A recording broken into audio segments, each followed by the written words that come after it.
longtemps, j'ai cru que la plus importante valeur d'une société juste, et sa principale caractéristique, était la liberté et son exercice.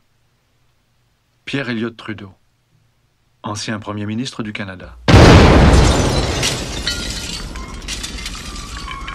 Aujourd'hui, pour commencer le cours d'histoire sur le Front de libération du Québec, j'ai deux invités tout à fait spéciaux. C'est Pierre Vallière et Charles Gagnon, qui devraient arriver dans quelques minutes. Alors, avant qu'ils arrivent, je vais vous parler un peu de ma rencontre avec eux. Comment je les ai rencontrés, comment je les ai découverts, au fond, à l'âge à peu près que vous avez aujourd'hui.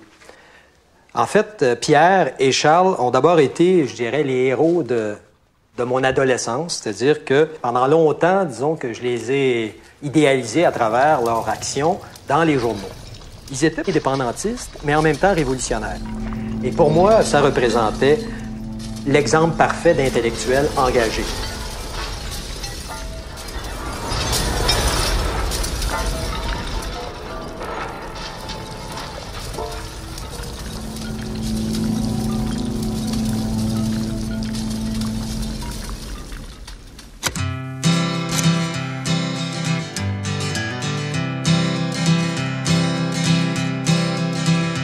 On y répond de vive voix, elle gambade sur les grands chemins.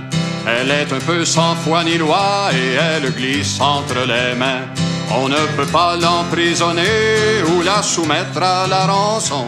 On entend sa voix résonner, la liberté c'est une chanson.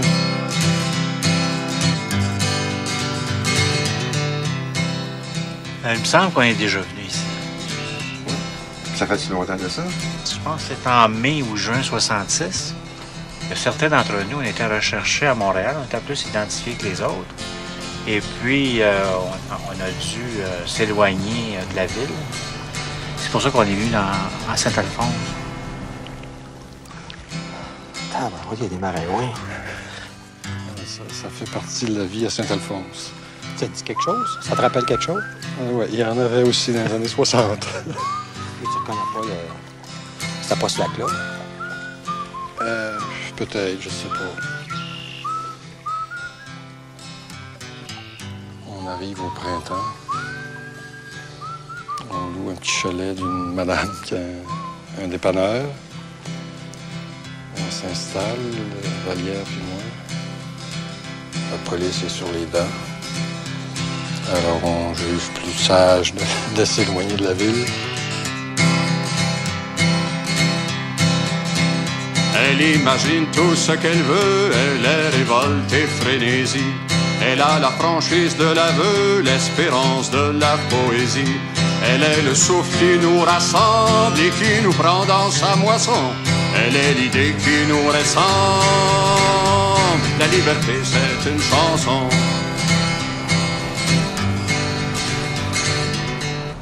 Adhérer au Front de libération du Québec, devenir révolutionnaire sans retour, c'était, au lieu de juste prôner l'incendie, mettre le feu. Et moi, c'est comme ça que je suis venu au FLQ. Puis, c'est avec la volonté, le désir, le souhait que tout flambe. Je me souviens du slogan des Black Panthers à l'époque, c'était « Burn, baby burn », en voulant dire « il faut faire table rase de l'ancien système ». C'était reprendre la phrase de Marx, il faut balayer la pourriture de l'histoire. Pour notre génération, pour une partie en tout cas de notre génération, il était encore possible de penser changer le monde radicalement et agir en conséquence. Pour nous, c'était pas impensable, la révolution. Che Guevara était admiré par la jeunesse de notre époque. Mao Tse-tung était admiré, Fidel Castro était admiré. Et pour notre génération, nous étions aussi des héros. Mais la première fois que j'ai vu vraiment en personne Vallière et Gagnon, c'était en septembre 66 à la télévision, quand on les a vus brandissant une pancarte devant les Nations unies pour l'indépendance du Québec. À ce moment-là, il faut dire que j'étais très fier d'eux autres. J'ai dit, pour une fois, eux autres, ils ont eu l'audace, ils sont allés aux Nations unies. Évidemment, ils se sont fait arrêter, mais au moins le monde va savoir, le monde entier va savoir que les Québécois veulent une libération politique. Évidemment, j'admirais aussi leur courage parce qu'à ce moment-là, ils avaient fait une grève de la faim d'à peu près un mois avant d'être extradés au Québec en janvier 67. Qu'est-ce qui s'est passé en 67-68? Le juge Yves Leduc a condamné à perpétuité Pierre Vallière à cause de ses écrits séditieux. Charles, lui, avait dû attendre pendant près de 2 ans en prison avant même d'avoir son procès. Pour moi, Vallière puis Gagnon, c'est des gens qui avaient pris les risques de la liberté. Le FLQ, c'était le Québec aux travailleurs québécois. C'était pas rien que le Québec nationaliste. Personne au FLQ croit que la prise du pouvoir va se faire avec 3 bâtons de dynamite sous une statue de la reine Victoria. C'était une entreprise à long terme, mais qui allait être exigeante. Ça a signifié de la rupture avec beaucoup de choses.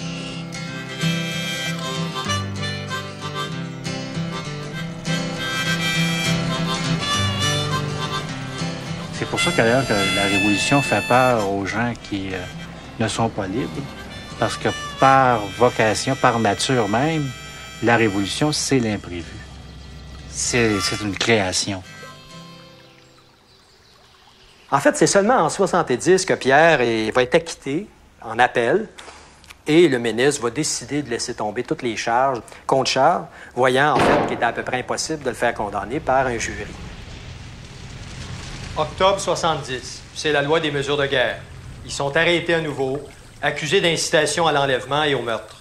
Ils passent plusieurs mois en prison. En 72, Vallière renonce au terrorisme et entre au Parti québécois.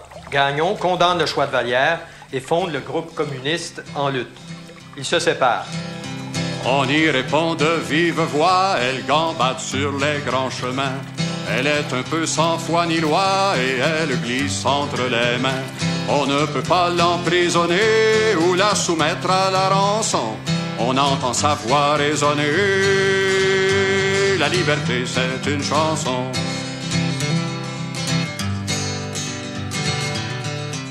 Elle entretient les illusions, elle le voltige, elle le réclame. Elle est le rêve et l'évasion, elle est le sous-vêtement de l'âme. Elle éclot entre les oreilles comme un petit effet de boisson.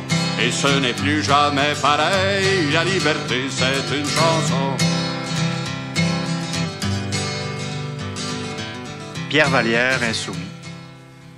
Francis Simon, pas plus soumis. Charles Gagnon, tout court. Robert Comeau, professeur, ex-Felkis. La liberté c'est une chanson. Bon. Écoute, la raison quand même, là, à soir, c'est qu'on veut fêter les retrouvailles de nos 2 camarades. C'est quand même ça, il faudrait fêter ça, non? Bien sûr, pourquoi pas. Après, d'ailleurs, ça fait 20 ans ce soir, ou à peu près. Oui, ça fait 20 Bon, ans. C'était bonne raison. en février, je pense, 72. 20 ans et quelques mois. Dans le livre L'urgence de choisir, tu écris que c'est la lutte anti-impérialiste, ça passe par l'indépendance. Mais si cette indépendance-là, elle doit être faite avec la First National City Bank de New York, je vois mal comment ça mène à l'anti-impérialisme. L'indépendance du Québec que le PQ essaie de nous construire, essaie de nous convaincre qu'il veut construire à l'heure actuelle, c'est une indépendance faite la main dans la main avec l'impérialisme. Ça peut pas être une indépendance. Je pense que dire que le PQ veut faire l'indépendance la main dans la main avec l'impérialisme ou avec le colonialisme, c'est une affirmation purement gratuite. La direction du PQ... et je pense aussi que un élément essentiel de la transformation des rapports sociaux pour le peuple québécois, pour les travailleurs québécois qui forment la majorité de ce peuple-là, c'est l'indépendance. Mais vous êtes d'accord tous les deux, par exemple, pour dire que le FLQ, c'était quelque chose qui était fini, puis qui était... Oui. Bon, il fallait passer à d'autres choses, puis... ça, On vous l'a êtes d'accord, pas, ça? dit nécessairement dans les mêmes termes, Dans les mêmes termes, non. ni au même moment. Je demeure convaincu que si le Parti québécois était décidé